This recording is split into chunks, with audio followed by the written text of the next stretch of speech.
گی اس سے پہلے یہ طبقہ ظاہر ہوگا. رب کاسیات عاریات, ہوں گی پہننے والیاں مگر ننگی ہوں گی. 3 طریقے کی تشریح کی صحابہ کرام نے, اور آج تک وہی تشریح ہے, اور آج آپ اپنی آنکھوں سے اس تشریح کو دیکھ سکتے ہیں. پہلی تشریح یہ فرمائی کہ کچھ ایسی ہوں گی کہ جو جسم کے اوپر اس طرح کا کپڑا پہن لے گی کہ کپڑے کے اوپر دوسرا کپڑا, سمجھو چمڑے کے اوپر دوسرا چمڑا چڑھ گیا ہے, ان کے جسم کی ساخت الگ الگ نظر آئے گی. یہ ہوں گی پہننے والیاں مگر حقیقت میں ننگی ہوں گی. اور کچھ ایسے پتلے کپڑے پہنیں گی کہ جن کے اندر سے بال گنے جا سکیں گے اور کپڑا پہننے کا مقصد فوت ہو جائے گا. اور کچھ ایسے ہوں گی کہ ایسے چھوٹے کپڑے پہنے گی کہ پہنی ہوئی بھی ہوں گی مگر ننگی بھی ہوں گی. اور نشانیاں بیان فرمائی رحمت عالم صلی اللہ علیہ وسلم نے.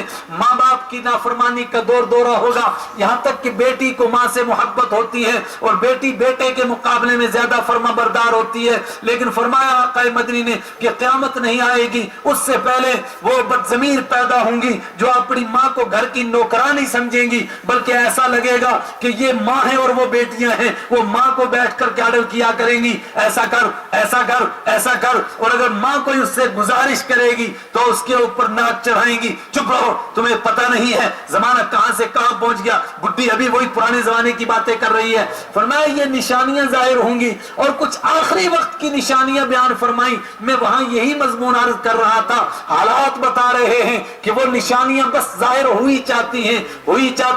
اور یہ بھی فرمایا کہ ان نشانیوں سے کچھ الٹا معنی بھی نکالنے کی کوشش کریں گے. فرمایا سیکونون فی امتی 30 کذابون دجالون کلهم یدعی انہ نبی وانا خاتم الانبیاء لا نبی بعدی. میرے بعد 30 جھوٹے ایسے پیدا ہوں گے, وہ کہیں گے دیکھو ساری نشانیاں ظاہر ہو گئیں لیکن ابھی وہ آخری نشانیاں نہیں آئی ہیں. اس کا حضرت عیسیٰ ابھی نہیں آئے, امام مہدی نہیں آئے. وہ کیوں نہیں آئے؟ وہ پھر کہیں گے کہ ہمیں عیسیٰ مان لو, کوئی کہے گا ہمیں مہدی مان لو. اور کچھ زیادہ چلاک ہوں گے, وہ کہیں گے عیسیٰ اور مہدی دونوں ایک ہی شخصیت کے نام ہیں تو دونوں پوسٹوں پر اکٹھے قبضہ کرنے کی کوشش کریں گے. ایسے دجال بھی پیدا ہوں گے, دجالون کذابون کلهم یدعی انہ نبی. یہ جھوٹے ہوں گے, یہ فراڈی ہوں گے, یہ مکار ہوں گے. اور فرمایا قیامت سے پہلے کیا ہوگا, سچ اور جھوٹ آپس میں مل جائے گا, لوگوں کو پہچاننا مشکل ہو جائے گا.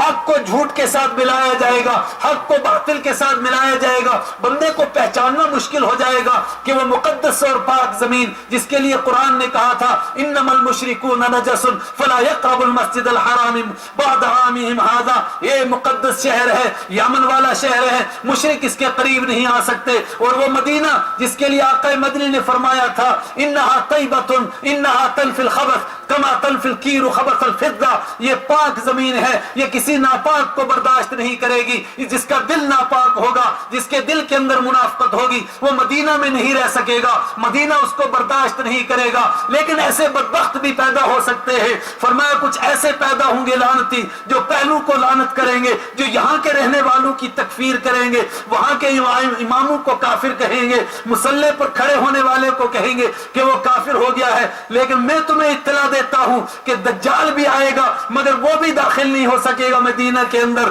حالانکہ وہ دنیا کے چپے چپے میں جائے گا مگر مدینہ میں داخل نہیں ہو سکے گا. وہ قریب کا دور, فرمایا فتنوں کا ظہور ہوگا, ایمان بچانا مشکل ہو جائے گا. وہ آدمی ایمان بچائے گا جو شہر کے جمیلوں سے بھاگے گا, پہاڑ میں چلا جائے گا, چند بکریاں ساتھ رکھے گا, بس وقت آئے گا تو اذان دے گا پہاڑ کی کھو میں اور وہیں نماز پڑھے گا, ورنہ فتنوں سے بچ نہیں سکے گا. لیکن پروردگار ایک طبقے کو ایسا رکھے گا جو حالات سے ٹکرائے گا, جو حالات کا مقابلہ کرے گا. لا یخافون لومۃ لائم, وہ ملامت کرنے والوں کی ملامت سے نہیں شرمائیں گے. فرمایا جب وہ آخری ایسے حالات پیدا ہوں گے پھر پروردگار فیصلہ فرمائے گا ایک ایسے بندے کو پیدا کرنے کی جس کے ذریعے سے اس امت کی ہدایت اور اس امت کی گرتی ہوئی کشتی کو سہارا دینا مقدر ہوگا, پہلے سے طے ہے. جس کے لیے فرمائے گا مہدی, وہ ہدایت یافتہ ہوگا, اس کا نام بھی متعین کر کے بیان فرمایا, اس کی والدہ کا نام بھی بیان فرمایا. فرمایا میرے بیٹے حضرت علی رضی اللہ تعالیٰ عنہ کے بیٹے یعنی میرے نواسے حسن اور حسین کی اولاد میں سے ہوگا, ایک کی اولاد میں سے اس کی والدہ ہوگی, ایک کی اولاد میں سے اس کے والد ہوں گے. فرمایا اس وقت میں بھی ایک طبقہ دین کے اوپر ڈٹا ہوا ہوگا, یہاں تک کہ جب بیت اللہ کے پاس حجر اسود اور بیت اللہ کے دروازے کے بیچ میں وہ بیٹھیں گے اور لوگوں سے بیعت لیں گے اپنی امامت کے اوپر اور دین کے لیے قربانیاں دینے کے لیے, تو 313 کھڑے ہوں گے, وہی تعداد جو بدر کے میدان میں تھی وہ کھڑے ہوں گے. سب سے پہلے صلحاء هذه الامه اتقیاء هذه الامه, وہ اس امت کے سب سے صالح قسم کے لوگ ہوں گے, وہ نیک لوگ ہوں گے. فرمایا پھر یہ قافلہ چلے گا, پھر دنیا کے اندر دین زندگیوں میں واپس آئے گا اور دین کی تر و تازگی لوگ دیکھیں گے. پھر وہ بڑا فتنہ آئے گا دجال کا جو پوری دنیا پر چھا جائے گا. پروردگار اس کو طاقت دے گا. کیوں طاقت دے گا؟ فرمایا صرف آزمانے کے لیے کہ دین پر کون رہتا ہے اور ان فتنوں سے دو چار کون ہوتا ہے. دجال لوگوں کو ایسے شوبدے دکھائے گا کہ اس کے ہاتھ میں ایسا لگے گا کہ ایک ہاتھ میں جنت ہے, ایک ہاتھ میں جہنم ہے. پوری دنیا کا چکر کاٹے گا, 40 دن میں کریا گھوم جائے گا, مگر نہ مکہ میں داخل ہو سکے گا نہ مدینہ میں داخل ہو سکے گا. اس وقت میں بھی ایمان والے ایسے ہوں گے جو اس کو للکاریں گے. اور میں نے وہاں بھی سنایا تھا کہ ایک جوان کھڑا ہو جائے گا, دجال کہے گا تو مجھے خدا مانتا ہے, وہ کہے گا نہیں مانتا ہوں. ہائے ہائے یہ جوان بھی کیا ہے, قرآن کریم نے جگہ جگہ بیان فرمایا جوان انہم فتیتن, وہ کچھ جوان تھے جو کھڑے ہو گئے تھے. رحمت عالم صلی اللہ علیہ وسلم نے فرمایا قویت بالشباب, مجھے جوانوں کے ذریعے سے مدد کی گئی. یہ جوان ہی تھے. حضرت یوسف علیہ السلام ایک طرف جوانی بھی تھی, حسن بھی تھا, سب کچھ تھا, اور دوسری طرف زلیخا کے گھر کے اندر رہتے تھے. اور زلیخا نے غلقت الابواب وقالت حیت لک, سارے دروازے بند کیے, اندر کی کوٹھڑی میں چلی گئی اور اس نے کہا حیت لک, تجھ سے کہتی ہوں یہ سارا کچھ تیرے لیے کہا. قال معاذ اللہ انہ ربی احسن مثواي, میں اس رب سے پناہ مانگتا ہوں وہ مجھے بچائے گا. اور رحمت عالم صلی اللہ علیہ وسلم فرماتے ہیں کہ جب بندہ اپنی طاقت پر بھروسہ نہ کرے اور رب سے پناہ مانگ لے تو رب اس کو ایسی پناہ دیتا ہے کہ جہاں کوئی حملہ نہیں کر سکتا ہے. فرمایا پھر ویسی پناہ دیتا ہے جیسے وہ جادوگر اٹھے تھے, سر سجدے میں رکھا, وہ جو موسیٰ علیہ السلام پر ایمان لائے تھے, سر اٹھایا. فرعون نے کہا کہ تم ایمان لائے ہو, ابھی تمہیں پتا چلے گا کہ کون کتنے پانی میں ہے. لَأُقَتِّلَنَّكُمْ وَلَأُصَلِّبَنَّكُمْ فِي جُذُوعِ النَّخْلِ, میں تمہارے ٹکڑے ٹکڑے کروں گا, تمہیں سولی پر چڑھاؤں گا. انہوں نے کیا کہا فَقْضِ مَا أَنْتَ قَاضٍ إِنَّمَا تَقْضِي هَذِهِ الْحَيَاةَ الدُّنْيَا, اور کر جو تو کر سکتا ہے, اس لیے کہ تو جو کچھ بھی کرے گا اس دنیا کی زندگی میں کرے گا. اس دنیا کی زندگی سے ہمیں کیا تعلق ہے؟ یہ دھوکے کا گھر ہے, یہ مچھر کا پر ہے. فَلَا تَغُرَّنَّكُمُ الْحَيَاةُ الدُّنْيَا, تم کو دنیا کی زندگی دھوکے میں نہ ڈال دے. یہاں کی افسری بھی دھوکا, یہاں کی فقیری بھی دھوکا, یہاں کی امیری بھی دھوکا, یہاں کی شاہی بھی دھوکا. اور جس کو مٹی کے اندر جانا ہے, جس کو قبر کے اندر جانا ہے, جس سے کوئی بچا نہیں سکتا, جس سے کوئی چھڑا نہیں سکتا ہے. وَالْتَفَّتِ السَّاقُ بِالسَّاقِ إِلَىٰ رَبِّكَ يَوْمَئِذٍ الْمَسَاقُ, جس کو وہ منظر سامنے ہے کہ میری پنڈلی پر چڑھے گی, پیشانی دبے گی, ہڈیاں ٹوٹیں گی, اور پھر وہ سمجھے گا ہے. لوگ دائیں بائیں والے بھی کہیں گے کہ ڈاکٹروں نے تو مایوس کر کے بھیج دیا ہے. قیل من راق, کوئی جھاڑ پھونک کر کے ایسا ہے جو بچا لے. جواب ملے گا الی ربک یومئذ المساق, تیرے رب ہی کی طرف جانا ہے. جس کو اس کے اوپر یقین ہو وہ کسی فرعون سے ڈرتا ہے. انہوں نے کہا فقد ما انت قاد, کر جو تو کر سکتا ہے. انما تقضی هذه الحیات الدنیا, تو جو کچھ کرے گا اس دنیا کی زندگی میں کرے گا. ہم تو اس آخرت میں امید لگائے ہوئے ہیں کہ وہاں اللہ کی ہمیں خوشنودی نصیب ہو جائے. اس دنیا سے ہمیں کیا لینا ہے؟ یہاں کی عزت بھی عارضی, یہاں کی ذلت بھی عارضی, یہاں کی کامیابی بھی عارضی, یہاں کی ناکامی بھی عارضی. یہ سب دھوکے کے گھر ہیں, یہ سب دکھلاوے ہیں, حقیقت کچھ نہیں ہے. اصل مسئلہ تو اس کا ہے آخرت کا جو ہمیشہ رہنے والی زندگی ہے. فرمایا جس طرح وہ جوانوں نے للکارا تھا, وہ جوان جو کہاں غار کے اندر چلے گئے تھے اور انہوں نے وقت کی طاقت کو للکارا تھا. قرآن نے کہا تھا وَرَبَطْنَا عَلَىٰ قُلُوبِهِمْ, ہم نے ان کے دلوں کو جما دیا, کوئی خوف نہیں, کوئی ڈر نہیں. دجال کو یہ جوان للکارے گا, وہ کہے گا کہ تو میرا خدا ہوگا. وہ کانے دجال, ہمارا خدا کانا نہیں ہو سکتا. تیری ایک آنکھ ہی نہیں ہے جو اپنے عیب کو دور نہیں کر سکا, وہ دوسروں کا کیسے خدا بن سکتا ہے؟ دوسروں کا مشکل کشا کیسے بن سکتا ہے؟ وہ اس کو چیر ڈالے گا، اس کے دو پھاڑ کر دے گا، اور پھر اپنے لوگوں سے کہے گا کہ کیا دوبارہ زندہ کروں؟ وہ کہیں گے حضور کر دیجئے، کس کی دیری ہے؟ دوبارہ زندہ کرے گا۔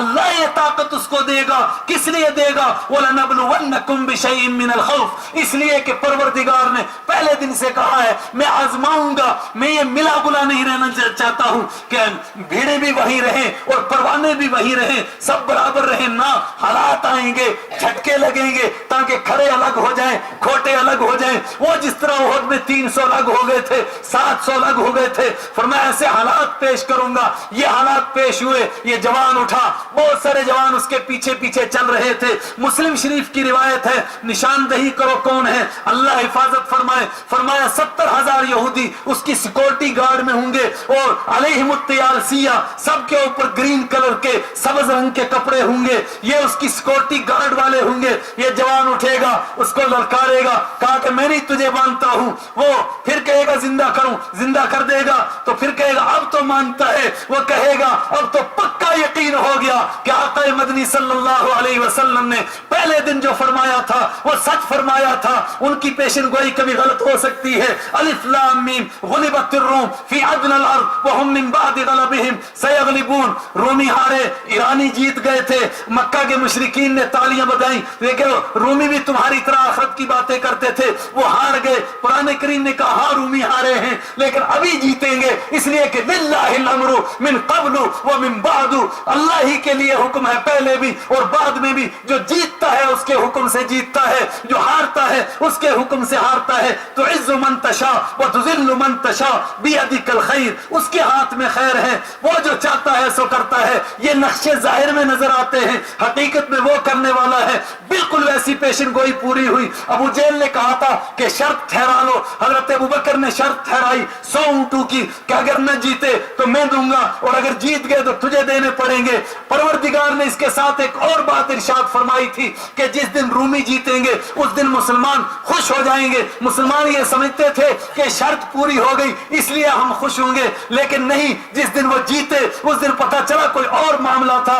جس دن ادھر رومی جیتے ادھر اسی دن مسلمان بدر کے میدان میں جیتے، دو خوشیاں اکٹھی ہو گئی، قرآن کی پیشن گوئی بھی پوری ہو گئی، اور ادھر یہ بھی ہو گیا۔ قرآن نے پیشن گوئی کی تبت یدا ابی لہب وتب ما اغنى عنہ مالہ وما کسب، ماضی کے لفظوں سے بیان کیا۔ فرعون کہتا تھا، وہ ابو لہب کہتا تھا تبا لک سائر اليوم لہذا جمعتنا، تو برباد ہو جائے، کیا تو نے ہمیں اسی لیے جمع کیا؟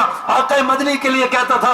قرآن نے کہا کہ نہیں، یہ بھی برباد ہوگا، اس کا مال بھی برباد ہوگا، اس کے کچھ کام نہیں آئے گا، اور آئے گا یہ تو میں نے ترجمہ کیا۔ قرآن نے کہا تبت ہو چکا، ہو چکا، ہو چکا۔ فرمایا کیوں؟ جو ہم نے کہہ دیا سو ہو گیا۔ کچھ دنوں میں لوگوں نے دیکھا ویسی پیشن گوئی پوری ہوئی۔ یہ جوان اٹھے گا، وہ کہے گا کہ میرے آقا کی اسی طرح پیشن گوئی پوری ہوئی ہے۔ انہوں نے فرمایا تھا کہ ایک جوان کو 2 ٹکڑے کرے گا، وہ کھڑا ہوگا، اب تو مجھے پکا یقین ہو گیا کہ تو دجال ہے اور میں محمد الرسول اللہ صلی اللہ علیہ وسلم کا امتی ہوں۔ فرمایا یہ فتنے گھیریں گے، پھر وہ دجال اکبر آئے گا، پھر عیسیٰ علیہ السلام آئیں گے، اور ان سے پہلے بہت سارے فرمایا جھوٹے کھڑے ہوں گے، کوئی مہدی بننے کے شوق میں، کوئی عیسیٰ بننے کے شوق میں۔ تم دھوکہ نہیں کھانا۔ فرمایا وہ سبز گنبد سے اتریں، وہ سفید مینارے سے اتریں گے، وہ دمشق کے مینارے سے اتریں گے، اور فرمایا کس طرح اتریں گے؟ امام مہدی ساتھیوں کو فجر کی نماز پڑھانے کے لیے کھڑے ہوں گے، تکبیر ہو چکی ہوگی، عیسیٰ علیہ السلام تشریف لائیں گے، اور میرا اور آپ کا یقین ہے انشاءاللہ بالکل اسی طرح ہوگا، اس کے سوا نہیں ہو سکتا ہے۔ ایک دجال نے وہاں قادیان کے اندر ایک ٹاور بنایا، کہا میں اس ٹاور سے اتر کر کے آیا ہوں، اور لوگوں نے کہا بے شرم، اس کو تو اللہ کے حبیب نے فرمایا یہ سب مریم کا بیٹا ہوگا، تو گھسیٹی کا بیٹا ہے، تو کیسے ہو سکتا ہے؟ اور بہت سارے کھڑے ہوئے، آج بھی بہت سارے کھڑے ہو رہے ہیں۔ فرمایا تم نہیں ہو سکتے۔ آقا مدنی نے فرمایا عیسیٰ علیہ السلام تشریف لائیں گے، کس حالت میں آئیں گے؟ فرمایا مینارے پر اتریں گے، اور ادھر نماز کھڑی ہو چکی ہوگی، پیچھے شور مچ جائے گا، عیسیٰ علیہ السلام تشریف لے آئے, لوگ پیچھے دوڑیں گے, عیسیٰ علیہ السلام اتر رہے ہوں گے, ان کے اوپر 2 چادریں ہوں گی, اور فرمایا 2 چادریں ہوں گی, اور کچھ تھوڑا پیلا مائل اور سفیدی سے ملا ہوا ان کا کلر ہوگا, ان کے بال لٹکے ہوئے ہوں گے, ان کی پیشانی سے پسینہ ٹپک رہا ہوگا, ایسا لگ رہا ہوگا جیسے موتی جھڑ رہے ہیں. فرمایا اسی طرح ہوگا. اور پھر عیسیٰ علیہ السلام جب تشریف لائیں گے تو مہدی فرمائیں گے ان سے کہ آپ نماز پڑھائیے. عیسیٰ علیہ السلام فرمائیں گے یہ اس امت کا شرف ہے کہ تمہارے امام تم ہی میں سے ہوتے ہیں, ورنہ اس سے پہلے امتوں میں امام نبی ہوتا تھا, کوئی امتی نبی نہیں ہوتا تھا, لہذا تم ہی نماز پڑھاؤ. پھر یہ فجر کی نماز امام مہدی پڑھائیں گے, اور اس کے بعد کی نمازیں حضرت عیسیٰ علیہ السلام پڑھائیں گے. اور 1400 سال پہلے آقا مدنی نے فرمایا تھا, 1450 سال پہلے فرمایا پھر فلسطین کے پاس ایک شہر بسے گا, اس شہر کا نام لد ہوگا. اس شہر ادھر یہ نماز ختم ہوگی فجر کی, ادھر شور مچ جائے گا کہ دجال کا لشکر آ گیا. حضرت عیسیٰ علیہ السلام لے کر اس لشکر کو چلیں گے اور دجال بھاگے گا, اور لد نامی شہر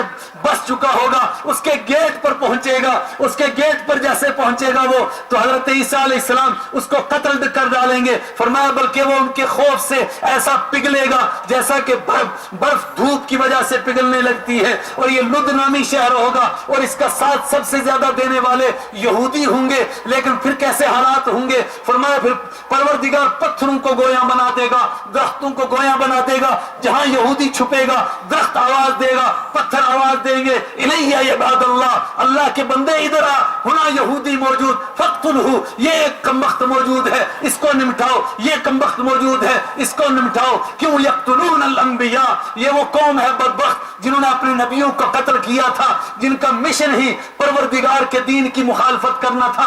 آج ان کی رسوائی کا فیصلہ ہو گیا. فرمایا اسی طرح ہوگا وہ فتنوں کا دور, وہ قیامت کے قریب کا دور میرے ایمانی بھائیوں, بالکل قریب, جس میں کھرے اور کھوٹے کی پہچان ہو رہی ہے. میں تفصیل میں نہیں جا سکتا, قسم بخدا رب کعبہ کی قسم, کبھی آپ اس شہر میں جا کر تو دیکھیں, کبھی آپ ذرا اس شہر سے مراد اس طرف جھانک کر تو دیکھیں. جن کو ہم سمجھتے ہیں کہ یہ غیر ہیں, ان کو اتنی تیزی سے کلمہ نصیب ہو رہا ہے جس طرح جنگل کی آگ پھیلتی ہے, اس طرح ان کو اللہ کا دین نصیب ہو رہا ہے. یورپ میں پھیل رہا ہے, برطانیہ میں پھیل رہا ہے, امریکہ میں پھیل رہا ہے, اور ان کی ٹانگیں کپ کپا رہی ہیں. وہ صرف اسی لیے پریشان ہیں, یہ کیا چکر ہے, کون ان کو اللہ کا دین پہنچا رہا ہے. میرے اور آپ سے تو یہ کام کہاں ہو سکا. میں تو آپ اس کا منظر ہیں جس کو قرآن نے بیان کیا, وَلَا تَنْقُضُوا الْأَيْمَانَ بَعْدَ تَوْكِيدِهَا, وہ ایمان والو بد اخلاقی نہیں کرنا, تم معاملہ نہیں کرنا, اور دین کی مخالفت نہیں کرنا.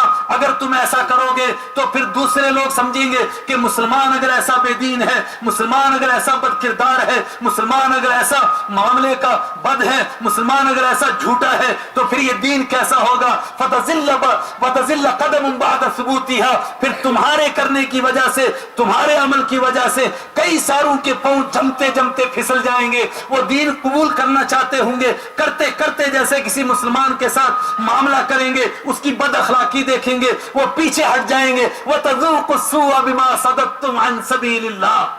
آج دنیا میں مسلمانوں کی پستی, مسلمانوں کی ذلت, مسلمانوں کی آج جو حالات ہیں اس کے پس منظر میں کبھی لوگ کہتے ہیں کہ اس کی یہ وجہ ہے, یہ وجہ ہے, یہ وجہ ہے. بے شمار ڈاکٹر حضرات ہیں, ایک بیماری کے کئی اسباب ہو سکتے ہیں, ہو سکتے ہیں کہ میں نے اس سے مخالفت کرتا ہوں کہ وہ سبب نہیں, مگر ایک سبب جو قرآن براہ راست بیان کر رہا ہے اس کو تو دیکھو. فرمایا جب وہ وقت آئے گا کہ مسلمان دوسروں کو دین کی دعوت دینے کے بجائے وہ کام کریں گے کہ دوسرے لوگ دین سے متنفر ہوں گے اور دین سے بھاگ رہے ہوں گے. فرمایا اس وقت میں کیا ہوگا, وَتَذُوقُوا السُّوءَ بِمَا صَدَدتُّمْ عَنْ سَبِيلِ اللَّهِ, پھر تم بدترین عذاب کا مزہ چکھو گے اس لیے کہ تم نے اللہ کے بندوں کو اللہ کے دین سے روکا. ہم کیا کر سکے ہیں, مگر اس کے باوجود اللہ کا دین ادھر پھیل رہا ہے, اور ادھر بے دینی جو اب تک چھپی ہوئی تھی وہ بنسائے شہود پر آ رہی ہے, وہ ظاہر ہو رہی ہے. خدا کا دین نہ کل محتاج تھا, نہ صبح قیامت تک کسی کا محتاج ہوگا.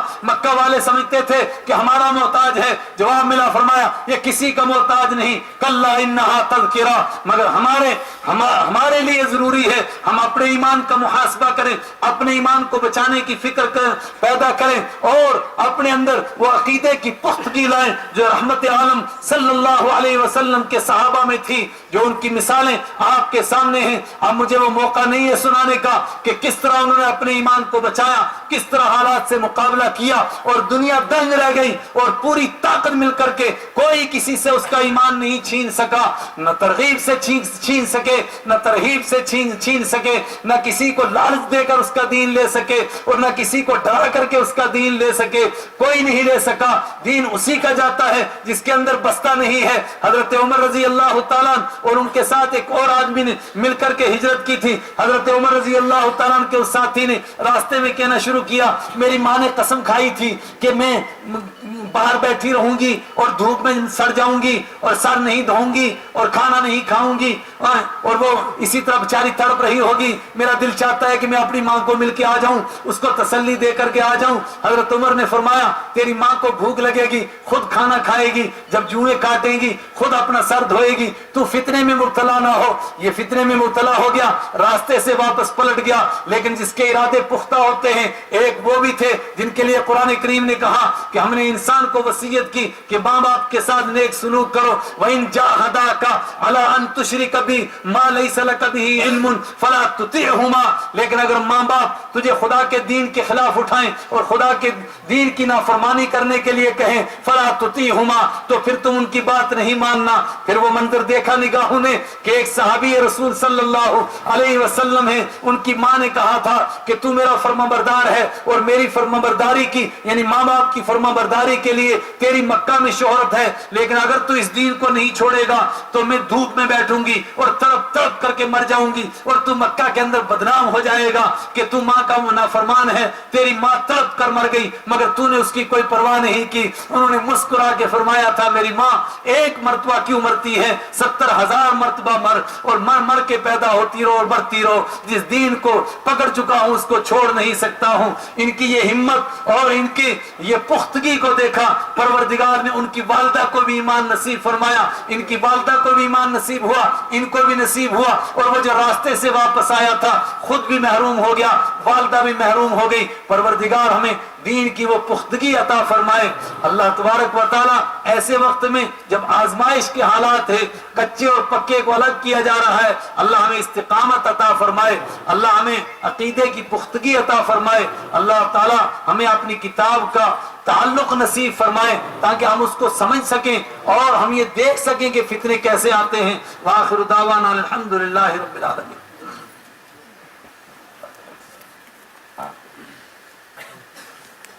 اللهم صل وسلم وبارك ابدا على حبيبك خير الخلق كلهم، اللهم صل على محمد وعلى آل محمد كما صليت على إبراهيم وعلى آل إبراهيم إنك حميد مجيد، اللهم بارك على محمد وعلى آل محمد كما باركت على إبراهيم وعلى آل إبراهيم إنك حميد مجيد۔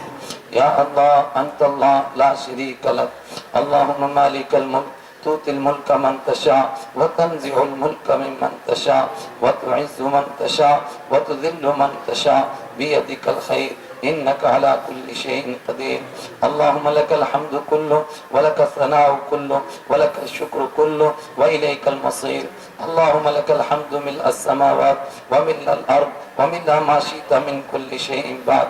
یا اللہ انت اللہ لا شریک لک، اے اللہ تو اپنا فضل فرما، اے اللہ تو اپنا کرم فرما، اے اللہ تو اپنا احسان فرما، اے اللہ اپنے بندوں کا یہاں بیٹھنا قبول فرما، اے اللہ اتنے لمبے وقت تک اے اللہ اپنے تعلق سے بیٹھنا قبول فرما، اے اللہ دنیا کی کوئی لالچ اس طرح نہیں بٹھا سکتی، اے اللہ یہ تیرے دین کا تعلق ہے جو تو نے اپنے کرم سے عطا فرمایا، اپنے فضل سے عطا فرمایا، اس جو ہمیں یہاں بیٹھنے پر مجبور کر رہا ہے، اے اللہ تو اپنے کرم سے پھر اس کو قبول فرما لے، اپنی بارگاہ میں منظور فرما لے، اے اللہ اپنی بارگاہ میں قبول فرما لے، اے اللہ تو اپنی معرفت ہمیں عطا فرما، اپنا تعلق عطا فرما، اپنی محبت عطا فرما، اپنے حبیب کی محبت عطا فرما، اپنی کتاب کی محبت عطا فرما۔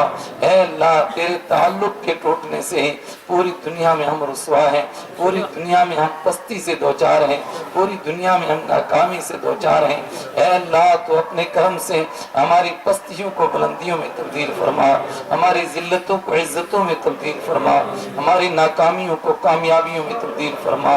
اے مالک الملک تو اپنے کرم سے، اپنے فضل سے، اپنے کرم سے اے مالک الملک وہ پرانی بہاریں ہمیں واپس دکھا دے۔ اے مالک الملک ایمان کی بہاریں لے آ، پوری دنیا کے اندر ایمان کی ہوائیں چلا دے۔ اے مالک الملک ایمان کی ہوائیں چلا دے، اخلاق کی ہوائیں چلا دے، کردار کی ہوائیں چلا دے۔ یا مالک الملک اس مجلس کو قبول فرما، اپنے دین کے لیے قبول فرما۔ اے اللہ بہت سارے لوگ اپنی حاجتیں دلوں میں لیے بیٹھے ہیں، ان کی حاجتوں کو تو ہم سے پہلے جانتا ہے، اپنے کرم سے ہر ایک کی جائز حاجت کو پورا فرما، جائز ضرورت کو پورا فرما۔ جو بیمار ہیں اور ایسی بیماریوں میں ہیں جہاں مایوسی کی حد تک پہنچ گئے ہیں لیکن تیرے در سے کبھی مایوس نہیں ہوتے ہیں، تو نے خود فرمایا لا تقنطوا من رحمت اللہ۔ اے مالک الملک تو ایسے بیماروں کو شفا عطا فرما، ہر بیماری سے شفا نصیب فرما، روحانی بیماریوں سے، جسمانی بیماریوں سے شفا نصیب فرما۔ اے مالک الملک ہر بیماری سے شفا عطا فرما۔ کچھ قرض دار ہیں، ان کے قرضوں کے حالات اے اللہ ادائیگی کے حالات پیدا فرما۔ اے اللہ کچھ پریشان حال ہیں، مختلف پریشانیوں میں مبتلا ہیں، ہر پریشانی سے نجات عطا فرما۔ اور سب سے بڑی پریشانی ہے کہ تو ہمیں ہدایت عطا فرما، اپنے دین کی صحیح سمجھ عطا فرما، پھر اس پر عمل کی توفیق عطا فرما، ہماری آخرت کی منزل آسان فرما۔ اے اللہ تو نے اپنے کرم سے یہ چھوٹے چھوٹے جو ہمیں کام کرنے کی توفیق عطا فرمائی، یہ بے دینی کے سیلاب کے آگے کچھ بھی نہیں، بس تنکوں کے بن ہیں، لیکن ہم اتنا ہی کر سکتے ہیں۔ تو اپنے کرم سے اس کو قبول فرما لے، اب مالک الملک اس کو قبول فرما لے۔ اے اللہ تو اس کو قبول فرما لے، ان اداروں کو قبول فرما، ہدایت کے پھیلنے کا ذریعہ بنا، اپنی کتاب کے عام ہونے کا ذریعہ بنا، اپنی کتاب کے تعلق کا ذریعہ بنا، بندوں تک اس کی روشنی کے عام ہونے کا ذریعہ بنا۔ اس ادارے کو جس میں ہم موجود ہیں اس کو قبول فرما۔ اے اللہ اس کو روشنی کا مینارہ بنا دے، اے اللہ ظلمتوں کو دور کرنے والا بنا دے، اندھیریوں کو ہٹانے والا بنا دے، نور کو پھیلانے والا بنا دے، خزانہ غیب سے اس کی امداد فرما، اپنی بارگاہ میں اس کو مقبول فرما، ان اداروں میں شامل فرما جو تیرے یہاں مقبول ہوتے ہیں۔ اے اللہ تو پھر اس کو ہماری بخشش کا ذریعہ بنا۔ اے اللہ جس کا بھی اس کے ساتھ تعلق ہو، جس طرح کا بھی تعلق ہو، اے اللہ جس نے محبت کی نظر سے اس کو کبھی دیکھا ہو اس کے لیے بھی تو اس کو بخشش کا ذریعہ بنا، امت کے لیے نجات کا ذریعہ بنا، اتحاد کا ذریعہ بنا، اتفاق کا ذریعہ بنا، اس کی ضرورتوں کو غیب کے خزانوں سے پورا فرما، دینی جماعتوں کی حفاظت فرما، دینی جمعیتوں کی حفاظت فرما، حرمین کی حفاظت فرما۔ اے مالک الملک فتنوں سے ہماری حفاظت فرما، فتنوں سے ہماری حفاظت فرما، آزمائشوں سے حفاظت فرما۔ ہم تیرے کمزور بندے ہیں، تو اپنا کرم فرما، اپنا احسان فرما، فتنوں سے ہماری آزمائشوں سے ہماری حفاظت فرما۔ اے مالک الملک دین کے ساتھ زندگی عطا فرما اور دین پر مرنا نصیب فرما، جب موت آئے تو ہمیں دین پر موت نصیب فرما۔ وصلی اللہ تعالی علیہ وعلی آلہ واصحابہ اجمعین برحمتک یا ارحم الراحمین۔